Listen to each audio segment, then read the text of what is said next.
Hey, welcome back. We're just kicking off hour 2 of a terrific Tuesday show here on Liquid Lunch on Newsmax TV.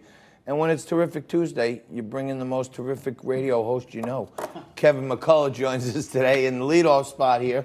Kev, thankfully for us, Frankie took the rest of the day off. Well, so we won't be interrupted. I'm gonna gingerly tiptoe around the favorite radio guy because you got to work with that guy every day.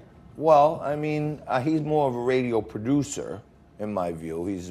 I'm just going to exit this conversation. Pierce the resistance as a producer. Thanks for having me. Great to be Sunday here. show on AM 970, Morano in the morning is Nothing fantastic. else to listen to on Sunday That's morning. right. There's only one place to go. But Kevin McCollough is a nationally syndicated radio host. He's heard here in New York City on AM 970, The Answer. And Kev, I wanted you to come in today and talk about this news about Rush Limbaugh because. For all of us, I guess, that are aspiring, political talk, radio, TV hosts and this stuff, Limbaugh has been like, the pope of that stuff for a long time. What do you think about this? Well, he wasn't in that original class of talk radio that included people like Barry Farber and some of those guys, but he was certainly the guy that took it to the next generation kind of single-handedly. And at the end of the day, what you're seeing out of what he's dealing with right now is impacting the entire industry. I mean, you've got people that are on his competitors' stations talking about it and saying how much it means to them. If you have not heard, stage 4 lung cancer is not, it is not something to mess with, and it is very, very, it's a very tough outcome. So I think we have a clip here of when Rush broke the news to his audience and his listeners out there. Do we have a little SOT 9?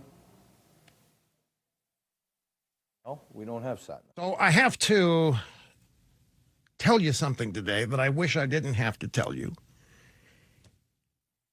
And it's a struggle for me because I had to inform my staff earlier today.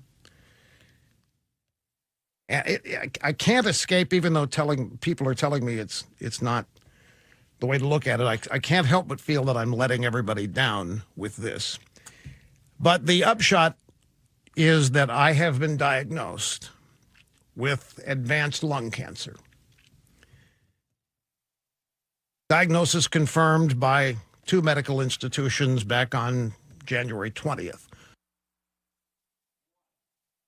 So, Kev, I mean, El Rushbo's not usually ever at a loss for words, but he's, I would imagine, quite broken up about it seems. Yeah, no, he went on to say, past that part of the clip, he went on to say that he's with God, that he's had ongoing conversations. He doesn't want to leave the microphone, but he feels like he's going to have to. And I think that, his listeners and people that he's inspired all these years, if there's ever been a time when they've needed to pray for him, now's the time. So let's switch gears right now. I want to talk to you a little bit about this Iowa debacle. Yeah. I sat up all night last night. Sooner or later, they're going to tell us something, aren't they? This shouldn't be that hard. And now, while we were on today, there was some breaking news that the Iowa State chair said that they were going to start to release some numbers at 5 p.m.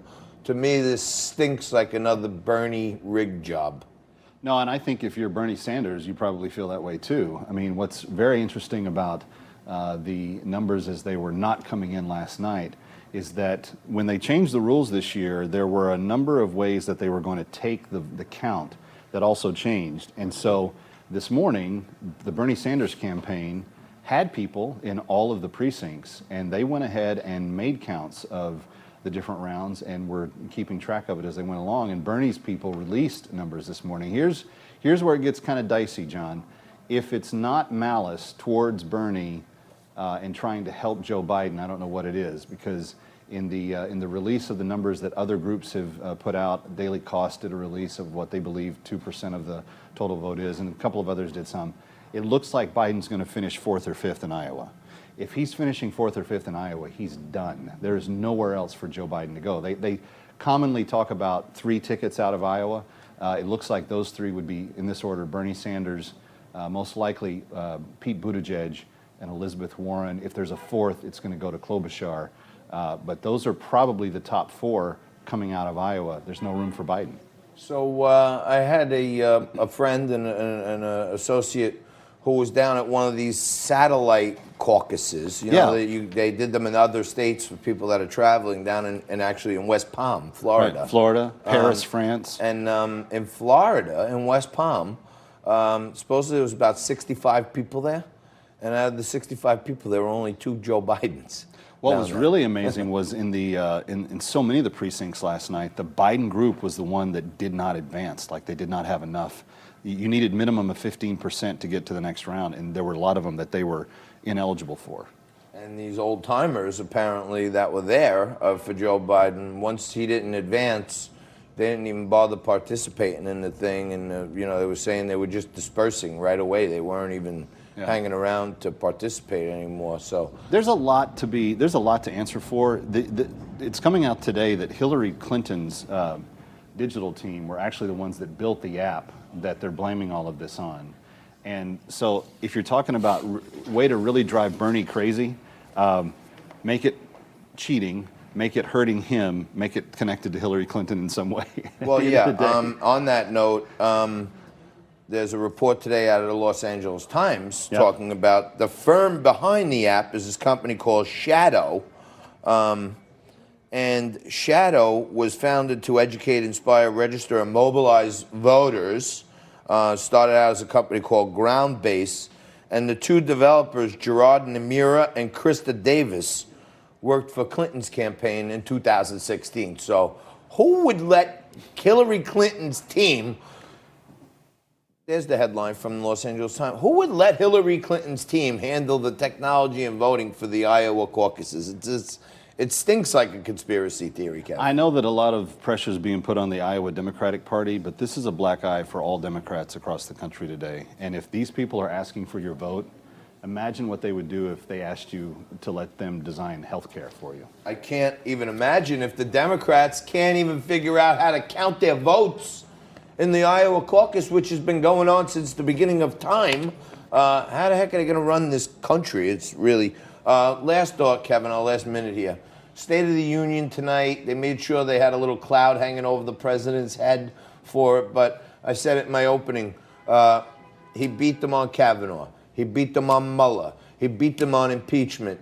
Now they're beating themselves in Iowa. I think the president walks up there tonight, stays on script, and knocks it out of the park. I think all he has to do is talk about the 95 promises that he's made and that he made and that he kept, and I think that speech writes itself.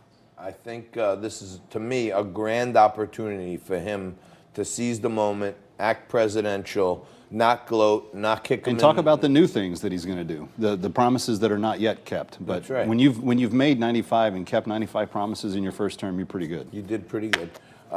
We promise you every day to bring on the real guests, the guests that know where the rubber meets the road. This guy's no guest. He's a friend, and he's one of the best guys you want to listen to, heard all around the country and right here in New York on AM 970, The Answer.